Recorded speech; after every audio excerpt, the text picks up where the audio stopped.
Welcome everyone to Drexel University's Global Education Colloquium.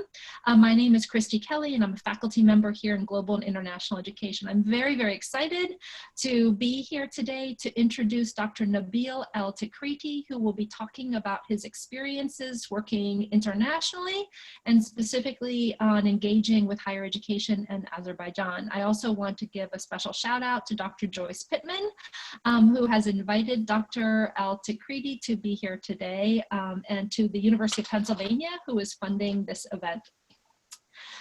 Dr. Al-Tikriti is an associate professor of Middle Eastern history at the University of Mary Washington in Fredericksburg, Virginia. He has served as a member of the editorial board of Middle East Report since 2017, and prior to that was a member of the MSF Doctors Without Borders USA Board of Directors from 2011 to 2017. He served as a consultant, election monitor, and relief worker at a number of field locations in Asia, Africa, and Europe. He earned a bachelor's degree in Arab Studies from Georgetown University, a master's degree in International Affairs from Columbia University, and a doctorate in Ottoman history from the University of Chicago in 2004. He's also studied at, I'm going to say it wrong, Boğaziçi University in Istanbul, the Center for Arabic Studies abroad in Cairo, and the American University in Cairo. He's a recipient of several grants and scholarships, including 3 Fulbrights, a U.S. Institute of Peace Fellowship, and an NEH, American Research Institute in Turkey grant. We're very excited to have him here sharing his experiences with us. For those of you new to the colloquium, this is being recorded. Please do introduce yourself in the chat so we know who you are and where you're coming in from. And we will save questions for the end, although if you do have burning questions, please do chat them in the chat box and we'll do our best to make sure they get answered. Thank you all. And Dr. Al-Tikriti, again, thank you for your time. I turn it over to you. Thank you very much for the invitation, Dr. Pittman and Drexel University. I'm very pleased to be here, and I hope that this goes well. I know that there are some Azerbaijani participants online as well, so I wanted that to be the case. And I should say that some of what I'll go over is potentially sensitive, but I'm aware of that, so I'll be phrasing it very carefully. And if any of our Azerbaijani colleagues would like to either push back, clarify, correct, or otherwise expand the discussion in the Q&A, I will completely welcome that, because I think a vigorous discussion between mostly American-based colleagues and Azerbaijani colleagues is a great thing. I'll point out on this opening slide that I have my Twitter handle and email address in case anyone wants to expand the discussion afterwards. And it is being recorded, so if anyone misses it today, we'll go back to that. All right, so I'll just start for those who don't know where Azerbaijan is. It's in the southern Caucasus, north of Iran, south of Russia, and east of Turkey, which is kind of the big thing in terms of international affairs, in that it is where those 3 major spheres meet. So they're at the southern extent of the Russia influence, the eastern extent of the Turkey influence, the northern extent of the Iranian influence, and that colors their history throughout, and still colors their politics and international standing. The other major thing to point out on the map, and I'll touch on this a little bit more later, is as you can see, there are some problematic areas nearby, including the most important for Azerbaijan, the Nagorno-Karabagh conflict, which I'll mention a bit later. But also nearby is Chechnya, Dagestan, which is somewhat unstable on occasion within Russia, and the conflict in Abkhazia is also nearby. And so that colors their international standing, and it's a major factor domestically. And it also complicates tremendously the idea of a summer Caucasus study trip for undergraduates, which is something I tried to start, and I still might, but it was very difficult. All right, so a lot of what I'll go through today, in a sense, is discussing my own American preconceptions of Azerbaijan, what little I knew beforehand, which was frankly not much, and what I learned. And you could think of it as well as sort of Azerbaijani pushbacks to American preconceptions. And these are things that I'd be happy to expand upon as we go, or in Q&A. So there's the idea of the Soviet legacies, and that they're just one of many Soviet spin-off states. And that's, well, it's true. However, what that means is a far more complicated legacy once you really get into it. It's not such a simple legacy, and the experience between all of the various Soviet split-off states is very different. I have some experience with election monitoring in other states like Belarus and Georgia, conference in Russia, and there are differences between them in major level. Another is the American preconception of widespread corruption. And upon reflection, we've got our own corruption to deal with in the US, within higher education as much as anywhere, with $8 million a year football coaches being one prominent example, huge NCAA sports, but also more mundane things like $1 million university presidents and $38 billion endowments at Harvard. We have our own level of corruption, which just doesn't appear to us to be corruption when you think about it. Then there's the pedagogical method critique. There's this idea that everything in Azerbaijan and other former Soviet states is through rote teaching, in other words, memorization. And I found that to be somewhat true. But what I also discovered, I think, is the value in that. There is potential value in memorization instruction, and the trick is transitioning that into critical thinking along the way. Then there's cheating. There's mass testing. There are definitely issues with cheating in the Azerbaijani system, and I think throughout the region. But that's more of a critique that I think I'll stick to, and that is that the problem may be mass testing as a system, which is also an issue in the US. You'll notice that we're getting rid of the SATs on many institutions. So there's an ongoing debate going on there within the US that I think is worth mentioning there. Not a major part of this presentation is some critiques about Fulbright, but I'll just mention them in passing. One is that one problem of getting a Fulbright grant has more to do with the US health insurance system. Namely that if you don't have health insurance, you're in deep trouble in the US, and they can't afford to put that as part of the grant. So that forced me to take a sabbatical when I didn't really want to. Then there's the Fly America Act, or what you could almost consider the US European Supremacy Act, with dark overtones about colonialism involved in that. And the Fly America Act is not at all practical in going to a place like Azerbaijan, where no US carrier flies, and is ever likely to, frankly. Then there's dependent support. They didn't have funding for children's education, which became an issue for us as well. But those are not the main part of the presentation. All right, now a few slides on what we saw, or what I saw. So a little bit of tourism, only about 5 minutes, I think.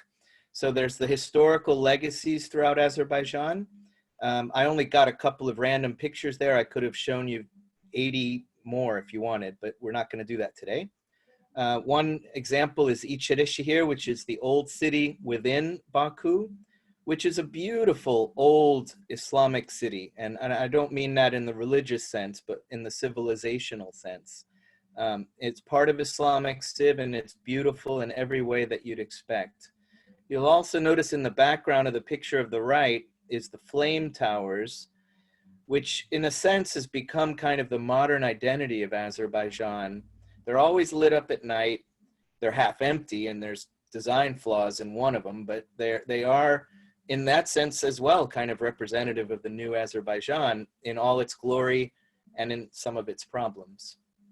I did manage to see the Shaykh Junayd tomb. That could be a whole lecture just on that. For those who don't know, which is, I imagine, many of you, this is one of the ancestors of the Safavid Empire. There's a whole 15th century backstory to Azerbaijan's role in the founding of the Safavid Empire that's worthy of mentioning. Safavid Legacies, with the Safavid Empire came Shi'ism in the sense that we know it today, and you see that legacy in modern Azerbaijan. The oil industry, which dominates the economy, and I'll just point out that Azerbaijan was 50% of global production in the years prior to World War I. Someone corrected me this week, said it was 1905. So it's an old and dominant oil sector. Then there's their national novel, or as some of them refer to it, their national novel, which intriguingly enough was written by a German Jew who survived and I think thrived during World War II, if I remember correctly. And the story about the author is that book on the right, The Orientalist, which has come highly recommended. I haven't yet gotten to it, but I just ordered it this week and I wished I had gotten to it while I was there. Well, the Great Patriotic War, what we know of in the US as World War II, colors every post-Soviet country I've ever visited. So it's just everywhere. It's the monuments, it's the memorials, it's the museums, it's everywhere. And it's no different in Azerbaijan than it is in any other post-Soviet state. Here's some pictures of those monuments. I'm not sure which ones these are, they're everywhere.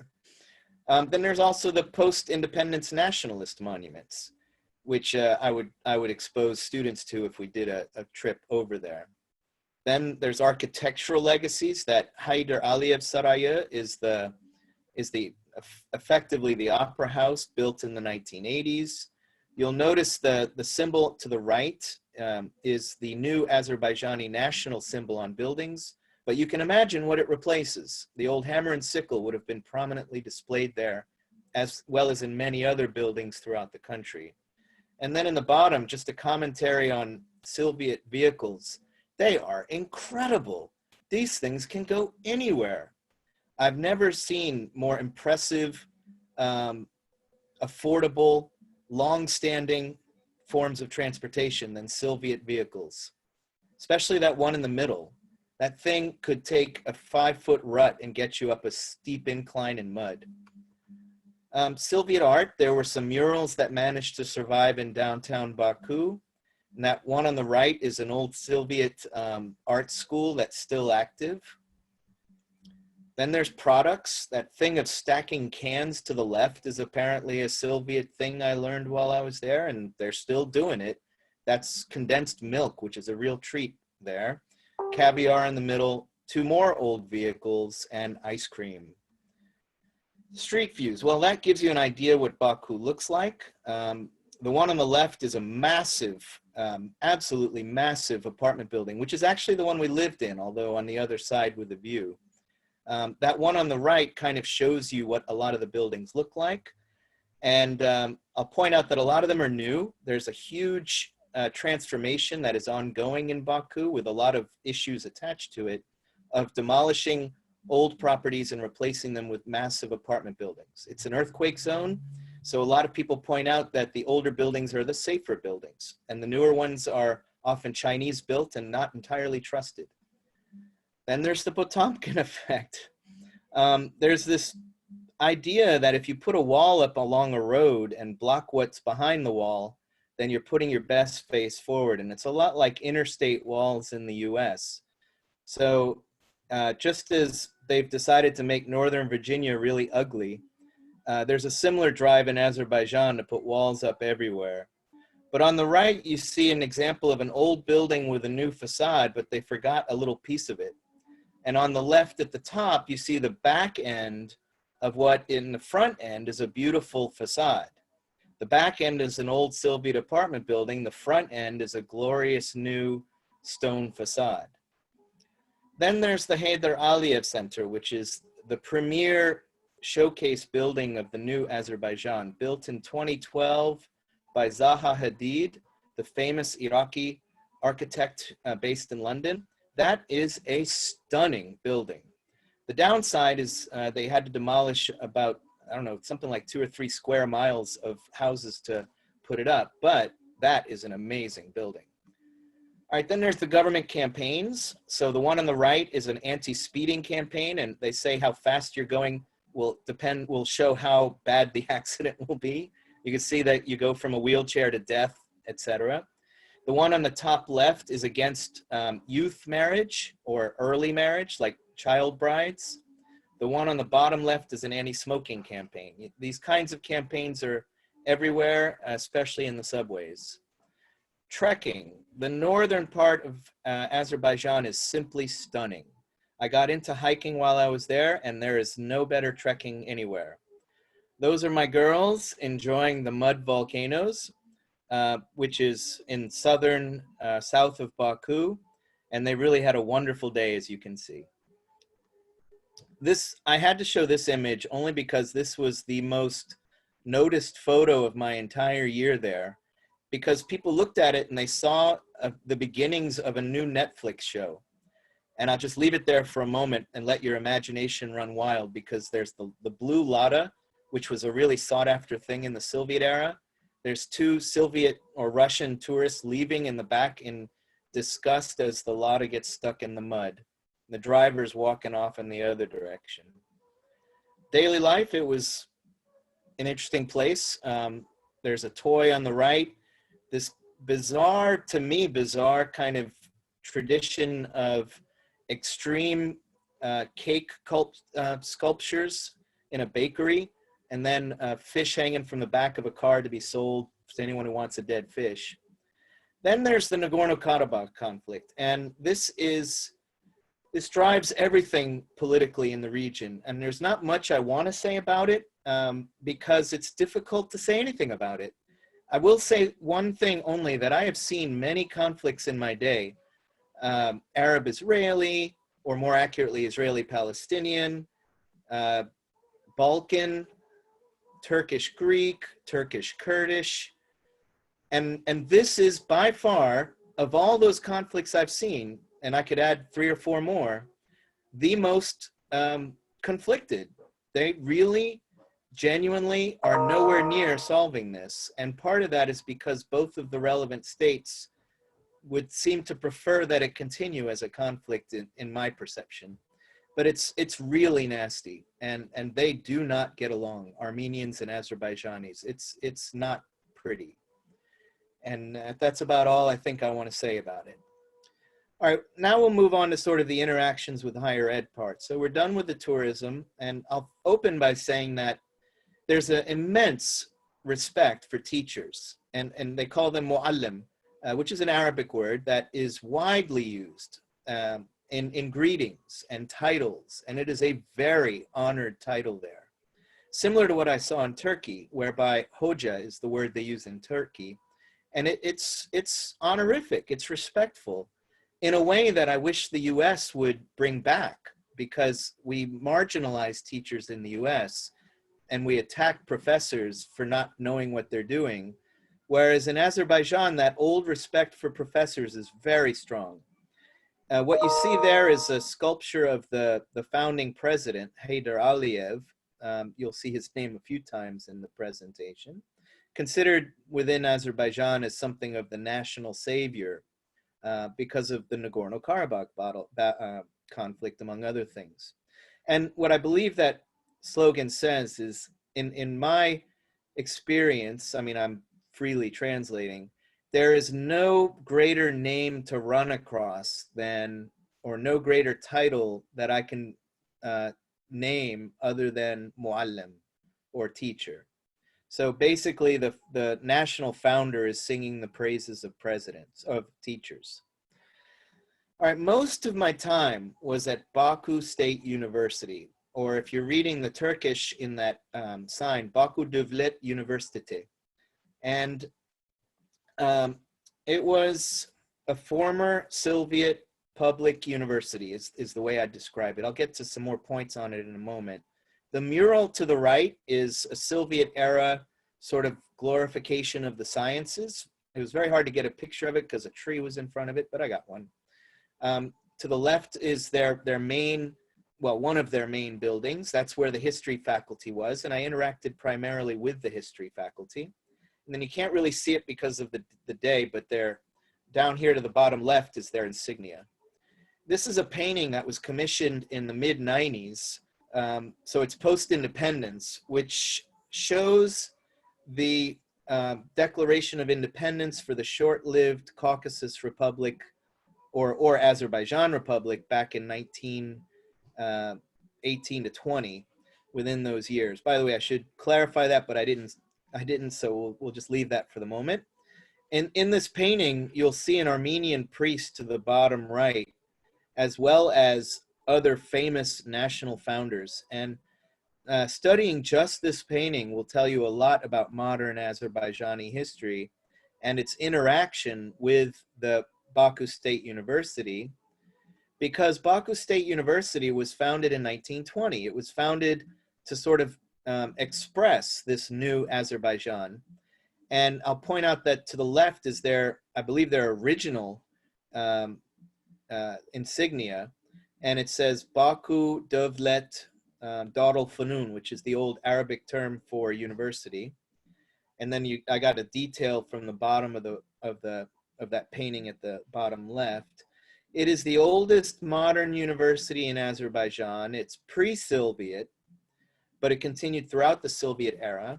It's a public university, has about 25,000 students, a widespread urban campus throughout the city. It has a proud research orientation, and its alumni are everywhere in society. And I should clarify that there's maybe 10 million Azerbaijanis. They sing the praises of reaching the 10 millionth Azerbaijani, which some people have their doubts whether the number is accurate. But anyway, roughly 10 million Azerbaijanis. And the alumni of Baku State University are all over the elite, which is itself interesting. It's because there are a lot of competition universities in today's new Azerbaijan, yet all of the managerial elite come from the main public university. They have multiple faculties. I had a sort of a management tree of the different faculties, but suffice it to say they're broken down between humanities and sciences, and then underneath that you have many different faculties. So I mentioned the respect for Moallims. The faculty dining hall was fantastic. And I'll point that out in critique of my own institution, where they got rid of the faculty dining hall. If anybody from Mary Washington is listening, that was a big mistake. They shouldn't have done that. And they still respect faculty at Baku State University with a wonderful faculty dining hall. And that shows the respect that faculty have. All right, now on to the bookstore, and this will get into some issues of history and politics that I'll point out. The bookstore was quite well stocked with many different types of books: children's literature, modern history. There was a Russian language section, an English language section, and it was actually quite an impressive bookstore. And here are some examples of things that I picked up on a historical level. So I'll call this first slide Great Debates. To the upper left, there's a book written by Zia Bunyadov, who was this World War II hero who was murdered in rather suspicious circumstances around 1997, I believe it was. And he was a historian who argued a very Azerbaijani nationalist perspective in the Soviet era. So back in the 1970s, he was arguing Azerbaijani nationalist perspectives while a Soviet World War II hero. So I point that out. They're still selling one of his books, and the book is called The Atabeg State, or Azerbaijan During the Atabeg State, which is a medieval topic. All right, then next up you have Oktay Efendiev, who wrote a book in Russian originally called The Azerbaijan Safavid, or the Azerbaijani Safavid State, which is critiquing the Iranian interpretation that the Safavids are an entirely Iranian story, when it is true that the Safavids started in what is today Azerbaijan. Well, and northwestern Iran, which Azerbaijanis refer to as southern Azerbaijan. You can see where this is headed. He wrote that around 1980, and in the 90s it was translated into Azerbaijani Turkish, and then in 2016 it was translated into Turkish, which is the book at the bottom. It is still considered a very useful source for Safavid history because he had access to a lot of sources that other Safavid historians didn't have access to because it was under the Soviets, Soviet collections. Then that last one is about the Caucasus Azerbaijani Committee, or delegation that went to the Paris Peace Conference in 1918. All right, more books that I saw, and I'll try not to spend too much time on this. These are all books that show the level of research in history by Azerbaijani scholars. So going from the top left over, there was a real interest in Babek, which is an early Islamic era opponent to the Muslim conquerors. So he's a Zoroastrian hero, but also an anti-Muslim but nationalist hero in Azerbaijan. Then there's the Shirvan Shahs. That's the next two books, the Shirvan Shah's State, which is one of the important medieval Azerbaijani states. Then you have the 16th, then on the far right, upper corner, Azerbaijani Safavid state, social, political situation in the mid-16th century. So sort of a local study of Azerbaijani society in the 16th century. Then in the bottom left, the Azerbaijan and the Ottoman Empire in the 15th and 16th centuries.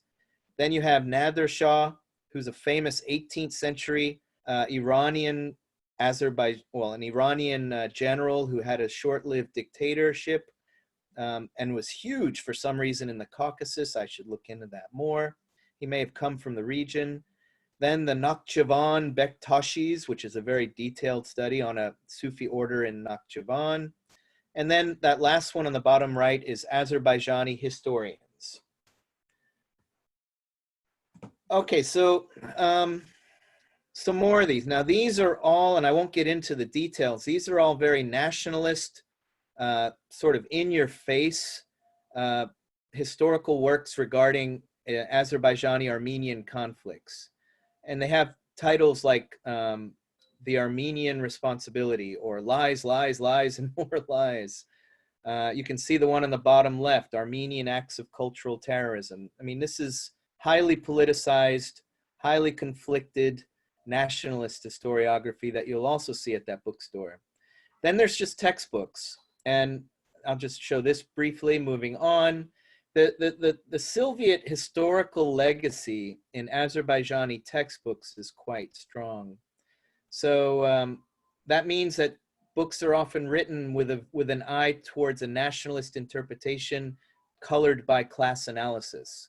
And here's three books from that. The one is The History of the USSR. The middle one is Azerbaijani History for 9th and 10th graders. And the one to the left is a biography of a very controversial founding member of the Soviet Republic of Azerbaijan, Nariman Narimanov. Here's today's textbooks. So class analysis, very detailed content from a nationalist perspective. I've been meaning to study this in more detail and may someday get to it because I collected some of these textbooks and they're not really studied at all that I'm aware of in the international textbook literature, and I may hope to get to that with an Azerbaijani colleague in the future. All right, now I mostly worked with the Baku State University History Faculty. So to the left, you have a view of their main sort of departmental library. That's where I got the USSR history photo. To the upper right are martyrs to the protest against the Soviet Union in 1990. That's the January protest. And then to the bottom right is a portrait of the founding father of the country, Heydar Aliyev, yet again. And there's a quote that's all over the history department where he says, "I'm a proud graduate of the Baku State University History Faculty," which is important. So here's a run of their majors is at the top. So they've got 5 majors and their departments. And the interaction between departments and majors confused me a bit as I was trying to interact with them. But it does show you a nice list of their priorities. So history is like a research major. Historical pedagogy is for high school teachers of English. Anthropology is part of the history faculty. And I'll point out that this history faculty is huge. For a university of 25,000 students in the US, you might expect, I don't know, I would say something like 40 tenure-lined history faculty all teaching history. In this case, it's more like most of a building with probably 80 or 90 tenure lines, but not just teaching history. They're also teaching archaeology, anthropology, area studies. So you've got sort of an international area studies, and notice how they break up knowledge. So going down to the departments within the history faculty, history of Asian and African countries, which is sort of your everybody but Europe, US, and the Soviet Union. Azerbaijan, methodology for history, new and contemporary history of European and American countries, which is to say the West, ancient and medieval history, Slavic countries, which is your post-Soviet countries mostly. Then you've got your pan-Turkic nod, so the Turkic nations, and then the Caucasus nations. And their graduates, to varying degrees, will come out fluent in Russian, obviously fluent in Turkish, that's what they're raised in, but also able to grapple with Georgian and Armenian, which the elders knew quite well, but that's part of their history. Now the students, I gave a couple of guest lectures. The students were very keen, very eager, very curious. As with most societies, it's not the young who screw up, it's the old. They were amazing. And there was times when I was giving a lecture or watching a lecture, not so much giving a lecture, I would watch a lecture, and the teacher would call on a student and say, all right, answer me this. And they'd ask sort of a general question. And what stunned me was the students would, from memory, recite the textbook. Now, there's an upside and a downside to that. The upside is like, wow, that's incredible. It's almost like poetry. The downside is its content delivery. It's not really critical thinking. So, but the thing is, you can actually do both. You can memorize it and then proceed to critical thinking. And I think they're finding that transition problematic. Our problem is content delivery at some level, because I can't get my students to look at the damn book, let alone recite it. So you got opposite issues going on there. So here's me giving a guest lecture, and that map that I absolutely love, which I'll show you in a detail in a moment. And another issue is standardized exams and cheating. They're aware that they have a huge problem with cheating. And we at Mary Washington, perhaps self-delusionally, but we think our honor code covers a lot of that. And I do think that the honor code system works much better than mass testing and safeguards against teaching. So they've got cameras in every room, no students allowed to bring a phone in. They turn off the internet. Actually, the internet's turned off always, except for through the wall, I think. And so everything is against cheating, but that ends up driving the entire institution. And the other thing I'll point out about the mass testing is, you may not be able to see it on the slide, but the questions, the essay questions that they're asking are actually quite detailed. I can't get good answers on this stuff from my own students sometimes. So can you describe the domestic and foreign policies in the period of the Republican administrations of Ronald Reagan and George H.W. Bush? I'm not sure that my students could answer it better than their students, but their students might be reciting a textbook.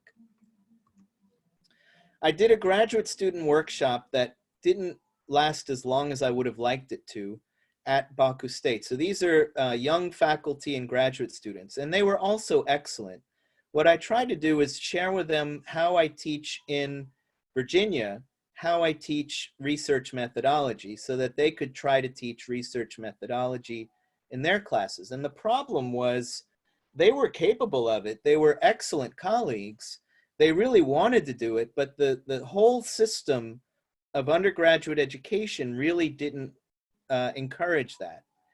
And that meant that the workshop was interesting, but there wasn't a way to transition it into their system. And they knew that. And we thought about it, and they're trying to grapple with that at a national level. And we'll see how it evolves in the years to come. There's that map that I loved, a hand-drawn map of the US with the proportions all out of whack. But I would challenge any American to hand draw a map of the Soviet Union as well as that is drawn of the USA. And there's Virginia, a little bit off, but wonderful. And then here's a non-hand-drawn map. This is a Soviet state-issued map, and this is about the US Civil War. And I'll point out, you can see the Battle of Gettysburg up here. Down here, you've got the March on Atlanta, and etc. And the level of detail that the Soviet education system left in terms of knowing a very detailed version of American history is really impressive. I've got no students that can do the flip side of Soviet or Russian history, let alone Caucasus history, at that level with a state-produced map. That's really impressive. And on a related point, I'll say when they ask the students something about like what happened in 1775 in America, and the students said something that cracked me up, again reciting a textbook, but saying something to the effect of, the planter class acted against the monarchic interests of King George III, but it sounded like something that Lenin would have written. So it's still there in the textbooks, but it was interesting because it wasn't wrong. It was just a class analysis approach of it. It wasn't wrong at all. And the recitation was impressive. All right, here's another example. This is a map showing the expansion of the United States going west. So you have like the Nebraska territory, the Dakota territory, Texas. And my favorite is always Maine. Well, you can't see it here, but Maine is spelled in Cyrillic M-E-H, which I just love, you know, meh, which pretty much describes Maine. All right, so there you have what we tried to do with American Studies. So at a certain point, I was asked if I could help reform the Baku State University's American Studies major at both the bachelor's level and the major and the master's levels. And we did that. I spent what ended up being the equivalent of 3 or 4 months working on it part-time. And I have a very detailed curriculum I could show if there's time with Q&A, but we won't get to that now. Now just the general points. The program was founded in 2004. The textbooks and curriculum at some level are also Soviet legacy. I want to say that the reason they founded it in the first place was in the Soviet system, every university had a specialty. So all American studies went through the Moscow Institute of America and Canada, I believe. Well, after independence, they didn't have access to the Moscow Institute. They had to do it on their own. So give it about 10, 12 years, they founded their own in 2004. I think originally modeled on that, although I'm not certain. As with the Moscow Institute, it's all focused on history and politics, and it's all US and Canada, and it's all English interaction. But the language study is weak. The cultural competence is weak. They're not really strong with things like gender studies or anthropology or ethnic divisions in the US or anything like that. They didn't have a thriving exchange program, and their graduates weren't doing so well because they didn't know English that well. So the English majors were doing better because they actually knew English. So they said, well, let's revamp this whole program, and we tried. So there were also these courses in the old system that just did not make as much sense today. So the US and Great Britain relations during the Second World War.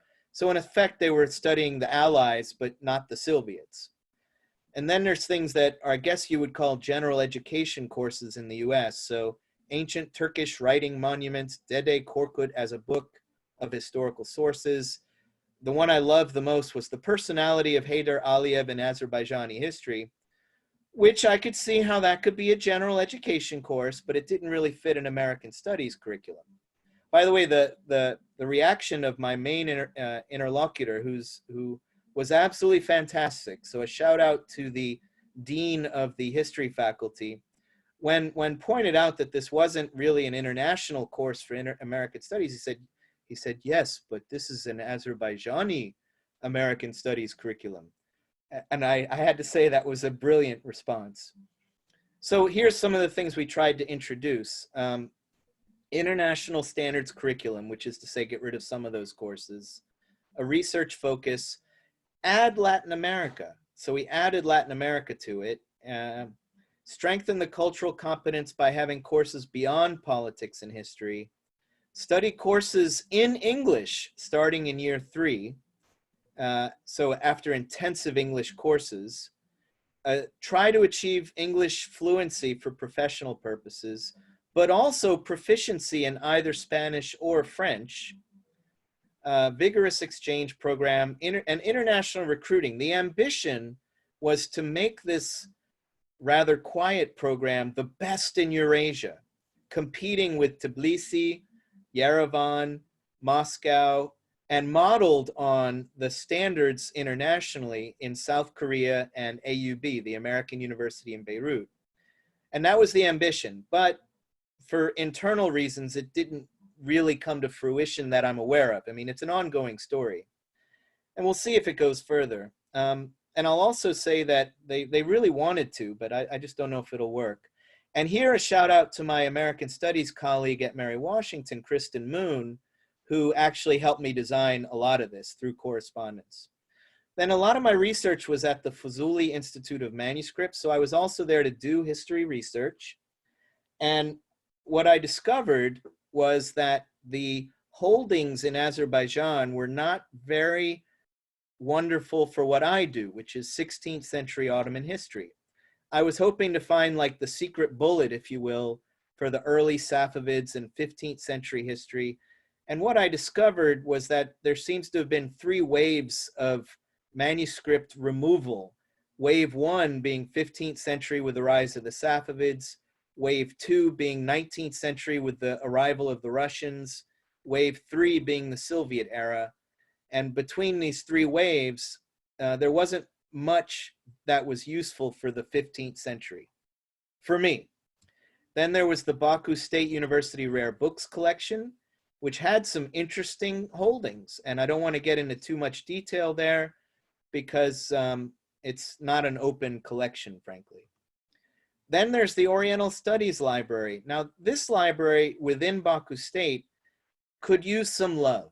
And if the embassy is looking for something to finance, this would be one to help finance because it's not in great shape. And actually, many of the special holdings for Azerbaijan, I would argue, are Soviet-era Oriental Studies publications, which is a little bit niche. So here you have, so just quickly off to the left, you see books that have been digitized all over the world and are not that important. They have a physical copy, but that's not so important. They're PDF'd all over the world. But then the second one, this one in the middle, is a 1946 called The Red Pages, which is a Soviet publication aimed at Iran in 1946. That might be really valuable. And similarly, a 1978 Pashto Academy. Now, if you know what went on in 1978, it's right before the Soviet invasion of Afghanistan. So you're looking at Soviet Oriental studies, and that might be really important. As well as this lovely thing down here from a newspaper, Hello Stalin, World War II era Turkish state piece. All right, similarly, as the State Pedagogic University, which is their education faculty, a different university, mind you, also has some niche publications in their library that really could use some preservation efforts. So there's projects there that could be done, I would argue. Now, very different than Baku State is the other university that I worked with a bit called Ada University, which was founded in 2006. And it's the Azerbaijan Diplomatic Academy, which then renamed itself as Ada University. Ada in Turkish meaning island, although I don't know that that's what they're driving at. And it's a state university, but it's a brand new post-independence, Western liberal arts, state-of-the-art, international standards university. since 2012 when they converted it to a university. And the founder, Hafiz Pashayev, was the Azerbaijani ambassador to the US in the 1990s. And there's other things about various connections, but it is a very well-funded Western liberal arts university, basically for international standards, with a liberal arts focus, international students. I saw Somalis there, I saw Americans there. They have international students. And this is the one that Mary Washington now has an exchange agreement with. We're very happy about this, and we hope that it develops further, because we can send our students there and we can take their students, and this will go very well. Oh, be careful with the mute. All right, so another thing I tried to set up was a study trip to bring American undergraduates to the Southern Caucasus, which I wanted to include Azerbaijan and Georgia and Armenia, and realized in trying to make this happen that it's possible, but it's difficult. Johns Hopkins did it and created a small-scale international incident when they did it, because they went to Nagorno-Karabagh. But it would be an amazing program if I could figure out a way to get it off the ground. Here's some photos from Georgia, just to promote what a Georgia excursion could look like for undergrads. All right, now quickly, to end the talk, I'll run you through some other universities. The Azerbaijan University of Languages has some success because their graduates are pretty good at the languages they study. That's where you learn Japanese, Russian, Chinese, French, German. They tend to have international support from the relative countries. So the American Center is in that campus, or right next to that campus, but really in the same building. Then there's the phenomena of private universities founded immediately upon independence. There's two of them I'll mention. Xazar University, I visited there twice, founded right away in 1999 by Hamlet Isakhanli, who I met, a very charismatic figure. They started out with engineering and applied sciences, then added economics and management, and now are trying to expand into humanities and social sciences. It's a private university, but it's tuition driven and it's not so wealthy, I would argue. Then there's Western Caspian. I was unable to visit this university. Also founded in 1991. It had USIA affiliation, so it had affiliation with the US Embassy at some point, at some level. I don't think that's accurate anymore. They specialize in law and management, and they also have an engineering faculty. So some observations. At the bottom of this slide, there's a picture of Caucasus University, which was shut down suddenly. Caucasus is Turkish for Caucasus, so it's the Caucasus University. Shut down suddenly in 2017 for political reasons. And that is that it's connected to the Gülenist Hizmet movement, and under pressure from Ankara, who's really out to shut down the Gülenist all over the world, it was suddenly shut down in 2017. And then a counter example is the Ilahiyat Institute, the Theology Institute, founded in 2018, which is meant to sort of parallel divinity schools in Turkey. So issues are issues of elite versus mass education. So you have the Baku state model versus the Ada University model. Where does the funding go from the university? There are issues of corruption. I didn't mention some of them for Baku State that are stunning. But again, we've got our own issues in the US, so I don't want to air their dirty laundry. We can air our own dirty laundry, gall darn it. And issues of critical thinking and cheating. I also gave talks at the American centers where I tried to promote Mary Washington, frankly. I gave a Mary Washington admissions talk, which didn't pan out yet. And I'll close on the last slide and simply saying, if you are wondering where you could get a good job as a recent PhD or master's or just English teacher with a bachelor's degree, go to Azerbaijan. In many cases, they will love to have you because you are an educated native English speaker, which are really in need there. They could use your assistance. And if anyone wants to discuss that further, feel free to talk to me afterwards independently. And that's all I've got. So I'll go back to the beginning. And if anyone wants to open it up to Q&A, I hope I didn't offend or upset anyone, but that's my experience. Thank you so much, Dr. Al-Tikriti. What a wonderful overview. And we really appreciate your historian perspective as well as to what's going on and has been going on. I know Brian has been keeping track of maybe a dozen questions and comments. So maybe I'll turn it over, Brian, to ask some things first, and then other people can jump in with your questions. Sure. So we do have several. I'll just try to get to some big ones. First, from Bob Castro, we had who decides on the approved content? Is it a state-run bureaucracy that determines what gets published in official textbooks, or do universities and academics have freedom to decide what gets published in an unfettered peer-reviewed process? No, it is completely centralized by the Ministry of Education. And there was an interesting interaction that I had on that level, whereby I was interviewing colleagues about in reforming American studies. And I asked them, well, who approves this curriculum? And they're like, oh, ministry. And I said, well, shouldn't we be talking to the ministry? And then one of them said, well, yes, but if we come up with a proposal, they'll accept it. So it sort of shows you the interaction between the Ministry of Education and the premier public institution of Baku State, whereby the ministry has to approve everything. And at the level of those 9th and 10th grade textbooks, they're extremely centralized. They all go through the ministry. They're nationally distributed. At the level of university, there's more of an interactive thing where the university can tell the ministry what it thinks is best, and the ministry will then vet it politically, but in many cases go with the wisdom of the university. I'm sorry. Actually, I was a former employee of the Ministry of Education.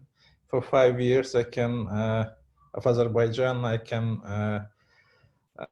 attest to truth of that. We, at the Ministry of Education, when I'm saying we, like formerly,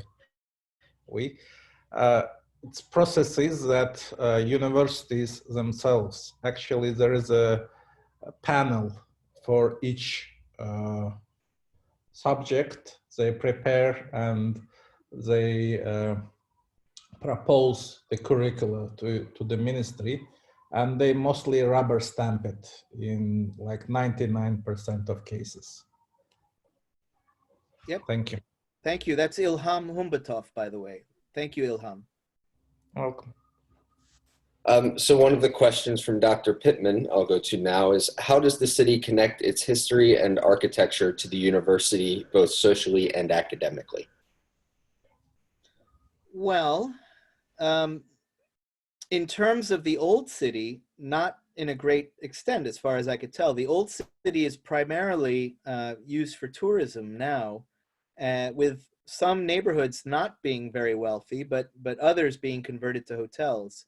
The rest of the city is in many ways a Soviet legacy, and the campus is spread throughout that largely Soviet era city. And the campus interacts in a way that is guarded. I will say this, unlike American campuses, this is not just true in Azerbaijan. I've seen the same thing in Iran and in Turkey and in many regional universities. There's a security guard at the entrance, and they got used to me. I could just walk through, but someone else, if they're not showing an ID, they can't just go in there. And that's the main campus. And that's not unique to Azerbaijan. It's also true in Turkey and Iran, and I think Russia as well. But that means that the interaction with the city is not at the same level of in the US. And the other thing to point out is what we would call a town gown issue in the US, you know, bars and discos, not discos, but bars and student drinking and things like that. They're not really an issue there. There are a couple of bars near the main campus, but they're pretty quiet. They're more interested in coffee shops. Regarding the security issues. Thing is that actually it wasn't the case like 10 years ago. Everything changed after the school shooting at one of the top universities. When several people, there was active shooter situation, and several students and faculty died. After that, these security measures were installed, but still it's pretty light. You can show your ID and get in. It's they don't like frisk you or anything, or there is no metal. Yeah, there's no metal detectors, that's true. Although I found Ada University harder to get into than Baku State, but that's another point. You needed an appointment there. Okay, we'll take one more question. Does anyone have any they'd like to ask verbally, or I can go to one on the chat box? So I'll pause for just a second. I was just going to comment on the security issue with regards to the metal detector. I had an interesting situation when I was in Abu Dhabi, at Abu Dhabi University. And I had a student, this was a very large ethics class, lecture class. And we were, of course, I was into my lecture on ethics. And of course, in their culture, ethics is a new concept to them. And so I had this one student who pulled out a pen. And he says, "This looks like a pen, right?" And so we were talking about right and wrong. And he says, "Well, do you think it's right that I can come to the airport with this pen?" I said, "Well, yeah, it's a pen." So then he proceeded to take it apart and put it together, and it was a gun, a mini gun. Nice. He says, "It's not a pen." He said, "It's a Lucy." He said, "You Americans don't always ask the right questions." I just thought that was interesting with regards to the security issue, because there he was in the school, in the class with this gun, and they all thought it was funny. They were all laughing. And I kindly asked him to put it away, and of course he did. And then after class, we had a conversation. Excellent. All right, I'm looking at the chat myself. I called it up. I don't know if that's interfering with what you see. All right, yeah, that's great. So I'll turn it over to Dr. Kelly now to close us out. Okay. Sure. I just want to honor people's time and know that they've taken time off of work and school and classes. So we've reached our 1 hour mark. I know that there are a lot more questions and conversations, and I hope that you'll all join us again next week when we have another talk. Actually, we're going to Africa next week, so come back. But thank you, Dr. Al-Tikriti. This has been a fabulous presentation. Again, it's recorded, so people who didn't get to watch the whole thing will get to see it again. And we can keep, while we stop the recording now, we could keep the Zoom room open for a couple last burning questions if people wanted to, off the record. Thank you. thank you very much, everyone. And thank you for the invitation.